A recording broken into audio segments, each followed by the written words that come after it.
Hi guys, welcome back. I am Vivek Singhal from tradingwithvivek.com। और आज chart of the week में हम लोग डिस्कस करने वाले हैं HDFC AMC कंपनी को, जिसका पूरा नाम है HDFC asset management company limited.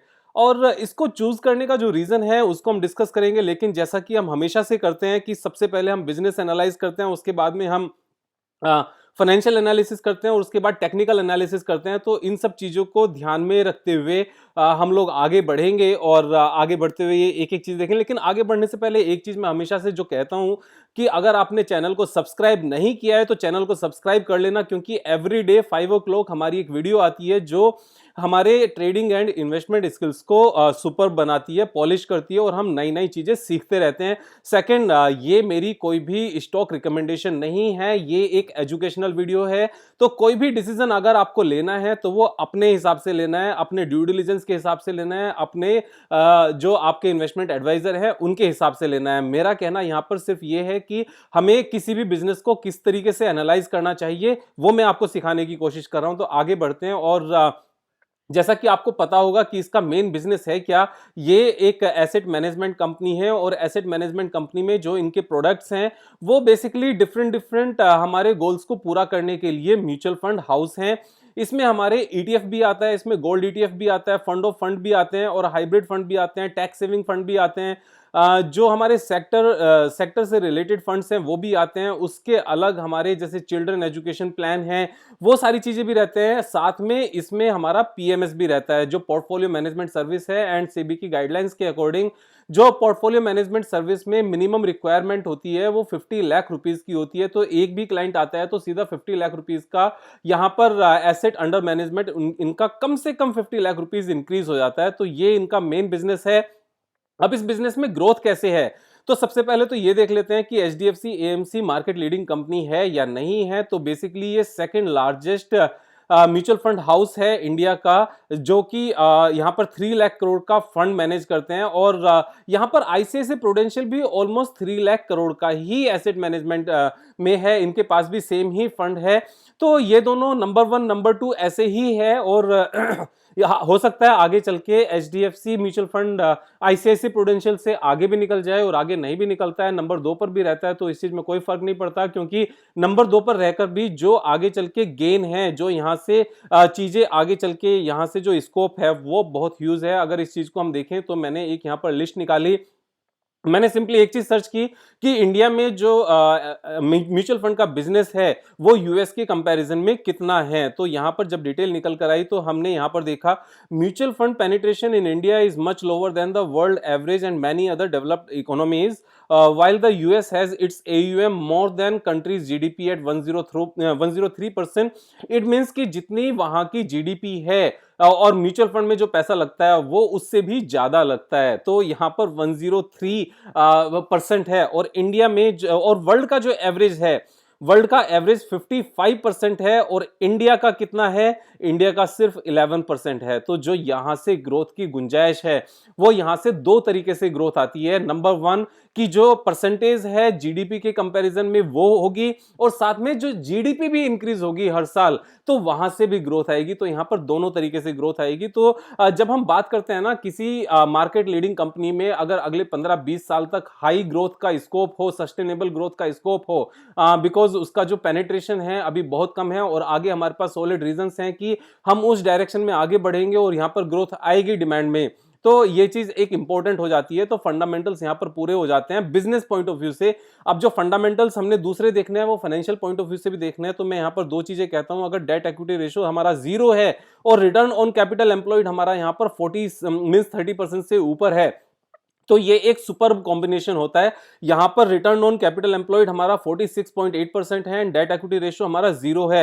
And जो प्रोमोटर्स होल्डिंग है वो मैक्सिमम लेवल पे है, सिर्फ क्योंकि सेबी की गाइडलाइंस के अकॉर्डिंग प्रोमोटर्स की जो होल्डिंग किसी कंपनी में हो सकती है वो 75% ही हो सकती है। यहां पर PSU कंपनीज जो पब्लिक सेक्टर कंपनीज है यानी कि गवर्नमेंट कंपनीज हैं उनको एक्सेप्शन माना गया है, वो क्योंकि उसमें प्रोमोटर्स की होल्डिंग ज्यादा हो सकती है। लेकिन जो गवर्नमेंट कंपनीज नहीं है उनमें जो अपनी प्रोमोटर्स की होल्डिंग है मैक्सिमम वो 75% तक ही रह सकती है। तो यहाँ पर 73.9% प्रोमोटर्स होल्डिंग प्रोमोटर्स के पास है। और इसमें भी अगर हम डिटेल में चले जाएं थोड़ा सा, तो यहाँ पर जो प्रोमोटर्स की होल्डिंग है वो हमारी सेम है, और जो एफआईआईज की होल्डिंग थोड़ी सी यहां पर कम हो गई थी वो वापस से इंक्रीज होनी शुरू हो गई है। मोर ओवर यहां पर जो डीआईआईज की होल्डिंग है यहां पर उसमें इंक्रीमेंट है, यहां पर 5.63% हो गई है करंट क्वार्टर में, और एफआईआई ने भी यहां पर होल्डिंग बढ़ाई है, और जो पब्लिक होल्डिंग थी वो 15.53% से कम होकर 11.34% हो गई है। तो यहां पर मोमेंटम वापस से बनता नजर आ रहा है।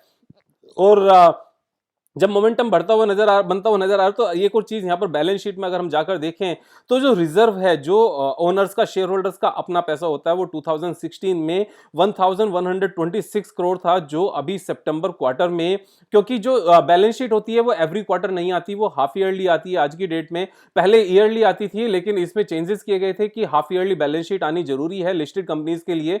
तो यहां पर ये 3974 यानी कि ऑलमोस्ट 4 टाइम्स हो गया है, यानी कि 3.5 टाइम्स और 4 टाइम्स कितने सालों में? ओनली 5 इयर्स में। तो यहां पर 5 इयर्स में अगर अपना पैसा 3.5 टाइम्स हो जाता है, तो यहीं से हम लोग देख सकते हैं कि आगे इस means what is the performance, past performance जो है वो सुपर्ब है। और उसके साथ में अगर हम प्रॉफिट एंड लॉस स्टेटमेंट पर जाएं तो यहां पर कंसिस्टेंट ग्रोथ चल रही थी, लेकिन पेंडेमिक आया, और पेंडेमिक के दौरान क्योंकि जितने भी हमारे शेयर्स होते हैं और म्यूचुअल फंड हाउसेस हैं, म्यूचुअल फंड हाउस की जो म्यूचुअल फंड स्कीम्स की एनएवीज होती हैं वो मार्केट के नीचे आने से कम हो जाती है, और क्योंकि इनकी जो फीस है वो एनएवी के ऊपर डिपेंड करती है, तो अगर एनएवी कम हो गई तो इनकी फीस भी कम हो गई, जिससे इनकी रेवेन्यू कम हो गई, और उससे उनके नेट प्रॉफिटेबिलिटी पे भी इंपैक्ट आता है।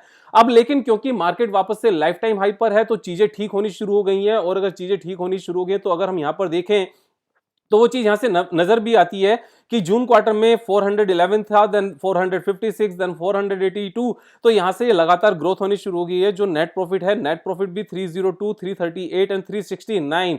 अब 369 की बात करें तो हाईएस्ट एवर नेट प्रॉफिट पर ये लोग पहुंच गए हैं। और अगर हम प्रॉफिट एंड लॉस स्टेटमेंट की भी बात करें तो हाईएस्ट एवर पे, यानी कि जो इंपैक्ट था पेंडेमिक का उसको इन्होंने एब्जॉर्ब कर लिया है, और जितना उससे पहले साल था उतना आ गया। उससे पहले अगर हम यहां पर प्रॉफिट एंड लॉस स्टेटमेंट में नेट प्रॉफिट की ग्रोथ देखें तो सुपर्ब ग्रोथ है। तो कंसिस्टेंट बिजनेस है, मार्केट लीडिंग कंपनीज है, एचडीएफसी ग्रुप की है। यहां से ग्रोथ प्रोस्पेक्ट हमने देख लिया है कि कितना सुपर्ब है।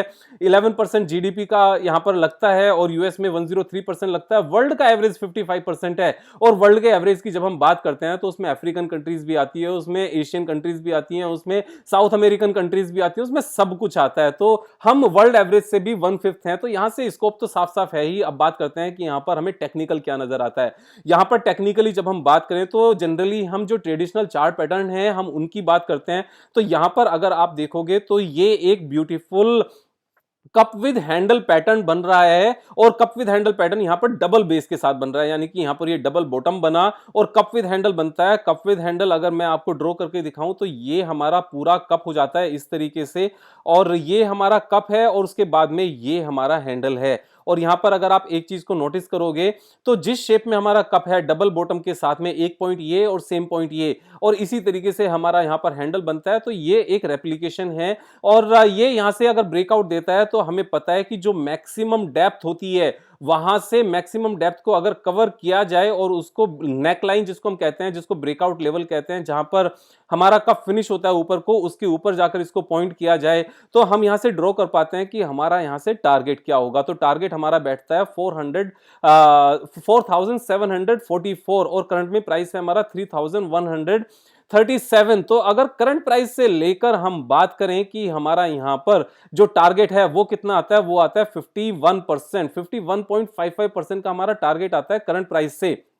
तो यहां पर मैं क्या चीज कहना चाह रहा हूं, अगर यहां से पूरा एक साल भी लगता है तो इस सिंगल शॉट में 51.55% यहां से रिटर्न देने की काबिलियत रखता है टेक्निकल चार्ट पैटर्न के बेस पर। और टेक्निकल चार्ट पैटर्न को जब सपोर्ट मिलती है फाइनेंशियल एनालिसिस के बेस पर एंड फंडामेंटल एनालिसिस के बेस पर, तो वहां पर हमें बेसिकली स्टॉप लॉस लगाने की भी जरूरत नहीं पड़ती, क्योंकि मैं एक चीज हमेशा से कहता हूं, स्टॉप लॉस हमें प्राइस पर नहीं लगाना चाहिए, स्टॉप लॉस हमें कंपनी के सिलेक्शन पर लगाना चाहिए। ये चीज बहुत इंपॉर्टेंट है। जिस दिन ये बात समझ में आ जाती है ना, आप मान के चलो चलो कि आधा स्टॉक मार्केट तो हम उसी दिन सीख लेते हैं। आप इस बात को करके देखना, समझ के देखना, क्योंकि मैं इस चीज को बहुत लंबे टाइम से कर रहा हूं, इसीलिए ईश्वर की कृपा से एक विनिंग स्ट्रीक बनी हुई है। और जहां तक मैं विनिंग स्ट्रीक की बात करता हूं ना, तो उसमें भी मैं एक लाइन हमेशा से कहता हूं कि winning is a habit, it's not a chance, it's not a luck, winning is a habit. और जो मैंने कल एक वीडियो डाली थी कि मोर रिस्क मोर गेन नाम की कोई चीज नहीं होती, मोर पेन मोर गेन नाम की चीज होती है। क्योंकि जो विनिंग इज ए हैबिट, उसके लिए जो हमें घर पे बैठ के